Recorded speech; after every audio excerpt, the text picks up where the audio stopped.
এখানে দুটো বিষয় আছে। একটা হলো যে আসলে এলাকার উন্নয়নের যেটা করা দরকার সেখানে অবশ্যই সরকারের যে এক্সিস্টিং বিধিবিধান আছে তার মধ্যে থেকে আমরা সর্বোচ্চ চেষ্টা করি ১ নম্বরে পরিবেশে সংরক্ষণ করে।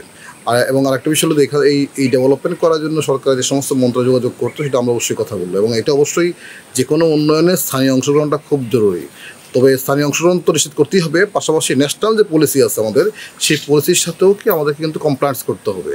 মানে শুধু স্থানীয় একটি জনগোষ্ঠীর ইচ্ছা করলেই হবে না, কারণ স্থানীয় জনগণ অংশের পাশাপাশি জাতীয় যে নীতিমালাগুলি আছে সেগুলোকে আমাদেরকে বুঝতে হবে। পাথরে তো আপনার এটা কিন্তু যে ঘটনাটা ঘটছে এটা আমাদের জন্য খুব দুঃখজনক, কারণ এটা পরিবেশের জন্য ক্ষতিকর হয়েছে এবং নানাভাবে আমাদের এটা সমাজ হয়েছে। স্যান্ডেলিনা সো রূপচর্চায় আভিজাত্য। আমরা আশা করছি এটা আগামী কয়েকদিনের মধ্যে সমাধান হয়ে যাবে এবং ইতিমধ্যে আপনি জানেন যে রাজনীতির সময় বেঁধে দেওয়া হয়েছে, যার কাছে পাথর আছে কম হোক বেশি হোক সেটা যেন অবশ্যই ফেরত দেয়। পরিকল্পনা খুব সংক্ষেপে এখনই বলা যাবে না, ভেরি আর্লি, এটা সময় হোক তারপরে বলবো।